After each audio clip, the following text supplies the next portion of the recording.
છું એમ શ્રી મહાપ્રભુજી આજ્ઞા કરે છે. એટલે પુષ્ટિમાર્ગનો અર્થ ઘણા લોકો એમ સમજતા હોય છે કે કૃપા મેળવવાનો માર્ગ, પરંતુ એ શ્રી મહાપ્રભુજીથી અપરિચિત છે વ્યક્તિ. કૃપા મેળવવાનો માર્ગ પુષ્ટિમાર્ગ નથી, કેમ કે કૃપા મેળવી નથી શકાતી. પ્રભુએ જેના ઉપર કૃપા વરસાવી છે, પુષ્ટિમાર્ગ માટે એને અંગીકૃત કર્યો છે, પુષ્ટિમાર્ગીય ફલ આપવાની જેના ઉપર પ્રભુની ઈચ્છા છે, એ જીવાત્મા જો પુષ્ટિમાર્ગની અંદર પ્રવેશ કરે તો એને આ માર્ગ ફલિત થઈ શકે છે. નહીં તો કેટલાય વખત બ્રહ્મ સંબંધ લઈ લે, કેટલાય જન્મો સુધી બ્રહ્મ સંબંધ લેતો રહે, તે છતાં પણ પુષ્ટિમાર્ગમાં એ કંઈ ઉગાડી શકવાનો નથી. એટલે કૃપાને પ્રાપ્ત કરવાનો માર્ગ નથી, કૃપાથી પ્રાપ્ત થતો માર્ગ પુષ્ટિમાર્ગ છે. જો એ સિદ્ધાંત દ્રઢ હોય, એમાં જોતોને કોઈ અવકાશ ન હોય, તો શ્રી મહાપ્રભુજી પ્રકટ બિરાજતા હતા અથવા તો ન બિરાજતા હતા, કંઈ ફરક પડતો નથી. કારણ કે જો આપણો અંગીકાર પ્રભુએ કરેલો છે તો જ આ માર્ગ આપણને ફલિત થશે. જેમનો અંગીકાર થયેલો હતો પ્રભુના મહાપ્રભુજીના પ્રાકટ્યકાલમાં અથવા સ્વયં પ્રભુના પણ અવતારકાલની અંદર, ત્યારે પણ એ માર્ગ એમને એ જ પુષ્ટિ માર્ગની જે અંગીકૃતિ છે એ અંગીકૃતિના પ્રભાવથી જ એમને પ્રાપ્ત થયો. નિમિત્ત તો કોઈ પણ બની શકે છે.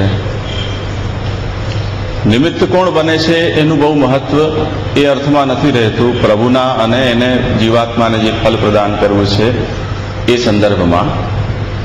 મુખ્ય વસ્તુ છે પ્રભુની કૃપા એના ઉપર છે કે નહીં, આટલી જ વાત. એટલે શ્રી મહાપ્રભુજીના કાળમાં જે જીવાત્માઓ માર્ગની અંદર પ્રવિષ્ટ થયા અને એમના ઉપર પ્રભુએ અલૌકિક કૃપા કરી, એ લોકો દિવ્ય જીવન જીવી ગયા, એમાં પ્રભુની કૃપા સાથે સાથે એમની સાધન નિષ્ઠા, માર્ગ નિષ્ઠા એનું મુખ્ય પરાક્રમ હતું.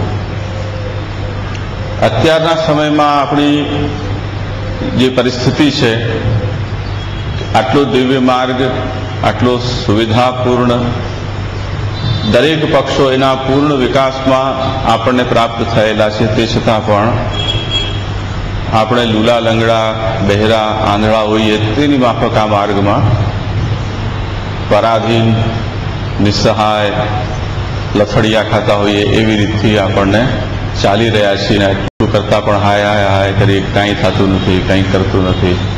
તમે સીધી વસ્તુ વિચાર કરો કે આજે તમે તમારા ઘરમાં બેઠો, તમારા પાસે એક નાનકડું ફોન જેવું સાધન હોય તો તમને ઘરના ઉંબરામાંથી બહાર જવાની જરૂરત ન રહે. પાણીથી કરી અને દુનિયાની કોઈ પણ વસ્તુ તમારા ઘર આંગણે ઉપલબ્ધ થઈ જાય. એ દૃષ્ટિથી તમે 550 વર્ષ પહેલાની ભારતની સ્થિતિનો વિચાર કરો કે જ્યારે માણસને આંબા જેવું કોઈ એક ફલ જોઈતું હોય તો એના માટે પણ કેટલાય વર્ષો સુધી એને વાટ જોવી પડે કે ગામ ક્યારે વેચાવા આવશે. કેમ કે તે જમાનામાં કોઈ એવા સાધનો હતા નહીં, કોઈ કોલ્ડ સ્ટોરેજ નહીં, કોઈ ટ્રાન્સપોર્ટેશનના ફાસ્ટ સાધનો ઉપલબ્ધ નહીં. તે સ્થિતિમાં લોકો આવા બધા ફલોના માત્ર નામ સાંભળતા કે આવું પણ ભારતમાં ક્યાંક થાય છે.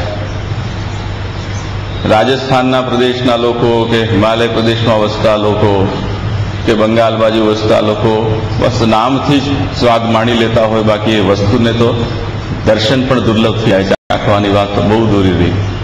એટલે વાર્તા સાહિત્યમાં આપણે જોઈએ છીએ કે કોઈ ફૂલ 1 લાખ રૂપિયાનું ફૂલ અને કોઈ આંબા છે એટલા ટોકરો છે, એટલા કિંમતી આંબાઓ. આજે એ સ્થિતિ નથી. સેવા સંબંધી સાહિત્ય, કોઈ પણ શંકા, પ્રશ્ન, મૂંઝવણ થાય એના સમાધાન પ્રાપ્ત કરવા માટેના સંદેશા વ્યવહારના સાધનો, કોઈ વ્યક્તિની પણ જરૂરત ન પડે એવા આ બધા સાધનો અત્યારે આ ઉપલબ્ધ થઈ ગયા. વિડીયો કેસેટ ને ઓડિયો કેસેટ, પુસ્તકો.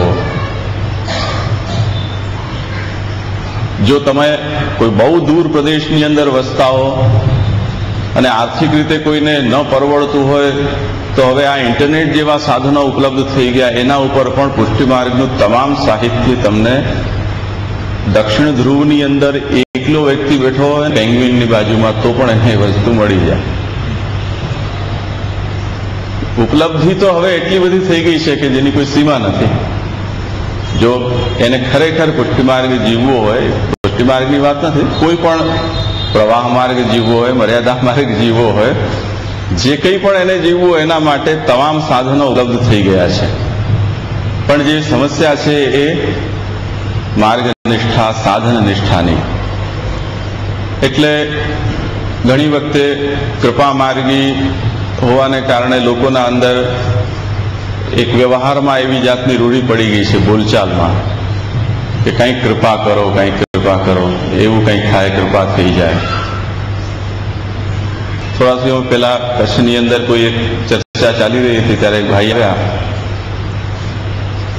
આદિપુરના, અને સહજ જ એમણે એમ કહ્યું કે આ પુષ્ટિ માર્ગીઓ, એ પોતે પુષ્ટિ માર્ગી પોતાને નથી માનતા, એમનો પરિવાર છે પુષ્ટિ માર્ગી છે, માતા વગેરે.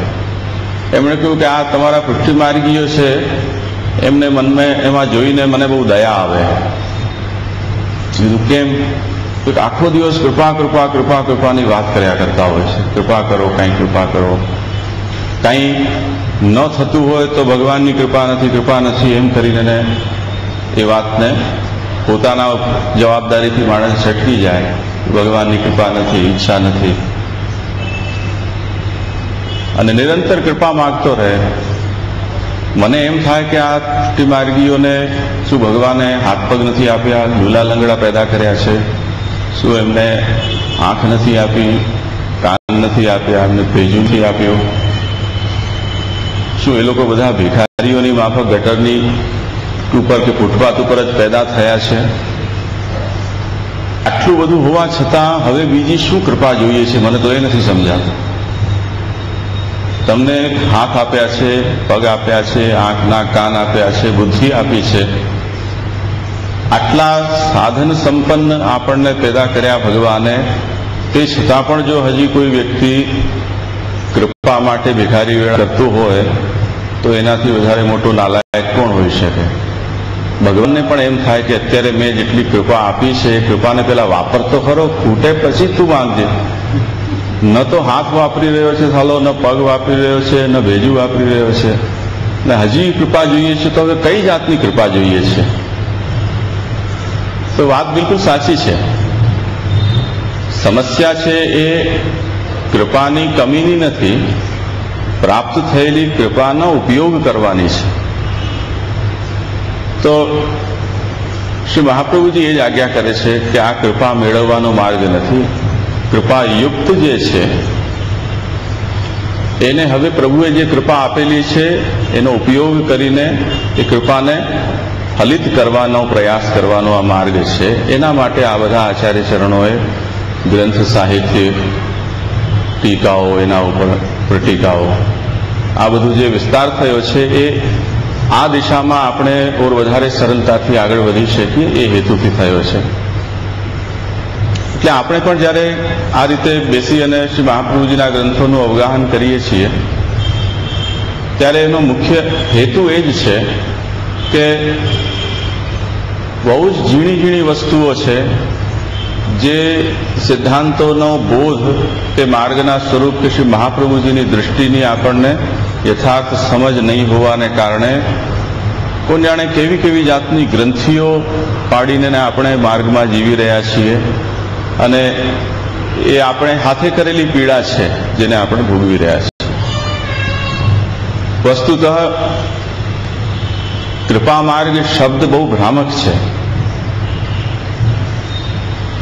એ ભ્રમને કારણે આપણે અત્યારે ઘણી બધી કુરીતિઓને જીવી રહ્યા છીએ.